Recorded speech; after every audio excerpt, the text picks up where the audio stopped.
Hello and welcome to Global News Factory. I am your host Vikrant. First of all, my apologies for the radio silence. I have just returned from a 5-day escape to Rishikesh, not a foreign policy conference, something holier. The Himalayas, the Ganga, the real peace.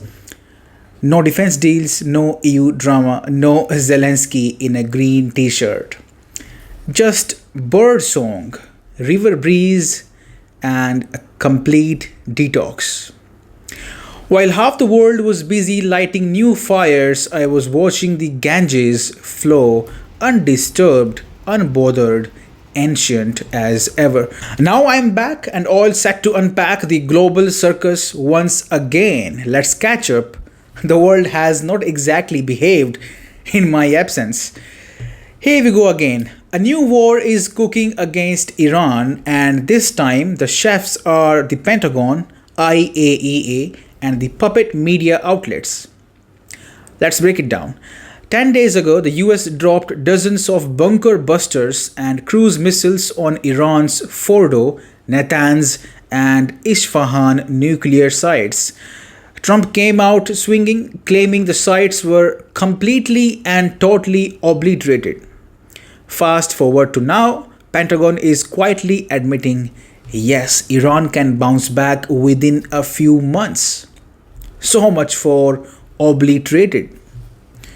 Now here is where it gets juicy or shady depending on how you look at it. U-turn number 1. First, they said they had crippled Iran's nuclear program forever. And now they admit Iran could be back to full speed within months. That is not a delay, that is a coffee break.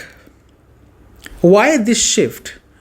Because it did not work, is not good PR when you have just dropped bombs costing millions and almost ignited a World War III. And now, U-turn number 2. Remember Rafael Grossi, the man who said the centrifuges were completely destroyed by the vibration of the bombs alone? Here is his full statement.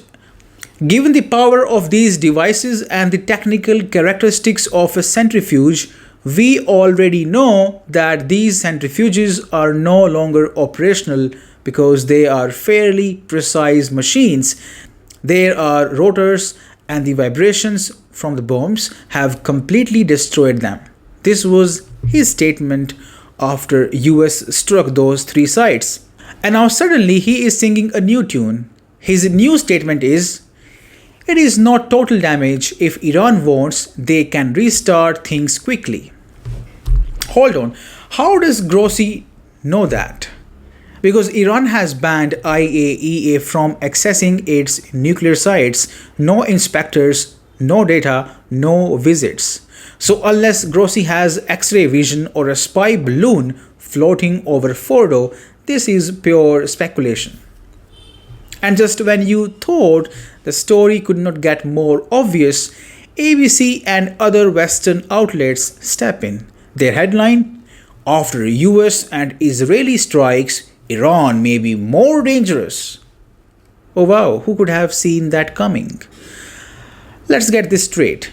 You bomb a sovereign country's nuclear infrastructure and then act shocked when they dig deeper, go darker, and become more defiant. That is not journalism, that is script writing for another war. These revisions from Pentagon and IAEA are not just inconsistency, they are trial balloons designed to prepare the public, test reactions, and build the case for another strike.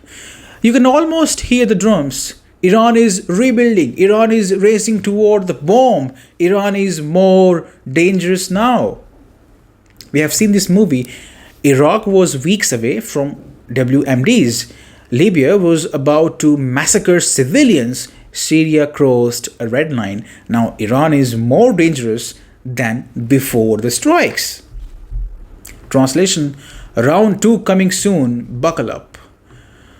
So what's the real agenda? Let's call it what it is. Washington wants a wider war.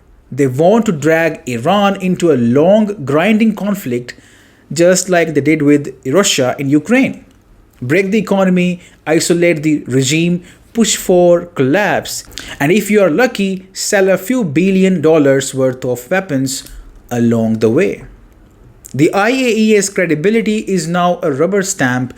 The Pentagon is flipping pages in the war manual, and the media, they're already printing the next headlines. The only question is, will the world fall for this recycled playbook again?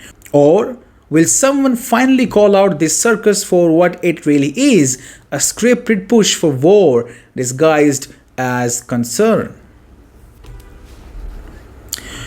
Moving on to the EU sanctions clown show. The EU tried to choke Moscow's energy lifeline. Instead, Putin now runs a floating ghost fleet that looks like the Pirates of the Caribbean on steroids.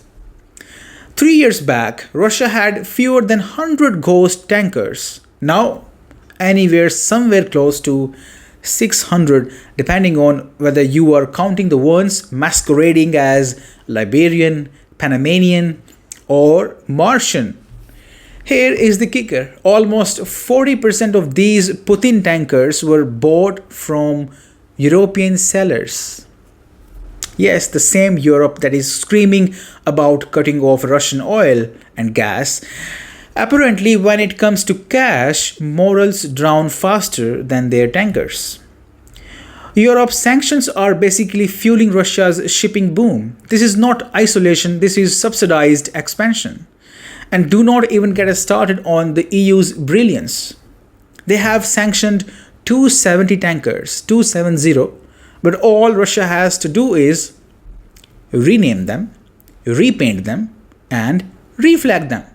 One day it is Vladivostok Pride, next day it is Liberian Sunshine number 2. Totally legit. These tankers have more fake IDs than a college frat house. Now let's talk about the hypocrisy buffet. India is buying Russian oil in record volumes, yes, from ships blacklisted by the EU and the US. But guess what? Delhi does not care. If the oil flows and the price is right, keep it coming. And China? They have practically built an invisible highway for sanctioned oil. Ships turn off their transponders, sneak through Southeast Asia, blend cargoes mid-sea like it is a cocktail bar, and boom, Russian crude gets served in Shanghai. Even Japan, a G7 member, got caught red-handed receiving Russian oil from a blacklisted tanker. Their excuse? Energy security. Makes sense. Translation: we will follow the rules unless they are inconvenient. And Europe, still issuing press releases, still holding summits. Meanwhile, Germany is chasing paperwork while Russia is chasing profits. Let's get real. The more the West sanctions Russia, the bigger its oil fleet grows. It is like trying to drown a fish. And all the while, the BRICS bloc, led by China, India, and Russia, is building a parallel energy universe. No rules, no dollar, no lectures. Europe sought to teach Russia a lesson. Russia turned out to be their teacher. And the subject? How to turn sanctions into shipyards. And in the end, let's talk about Madam Brussels now. Ursula von der Leyen may be calling for help for Ukraine today, but next week she might be calling lawyers for herself. The European Parliament has had enough of Madam Brussels and her magical disappearing text messages. Next week, Ursula von der Leyen faces a no-confidence vote. Why? Because she refuses to hand over the infamous Pfizer text messages, the ones she allegedly exchanged with the CEO Albert Bourla while signing a multi-billion euro vaccine deal. Europe got jabbed, but the question is, did it also get robbed? That is the billion euro question.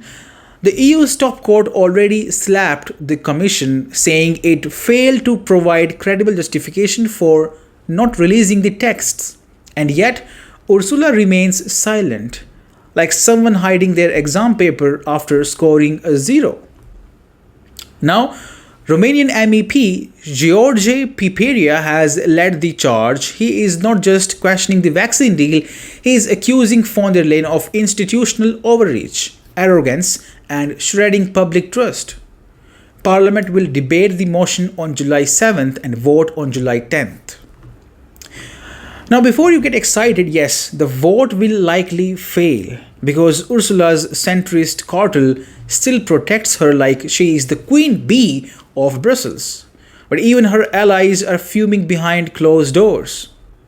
And it is not just the texts, there is a laundry list of Ursula's greatest hits in mismanagement. Inside Brussels, even EU officers are whispering, Ursula must go.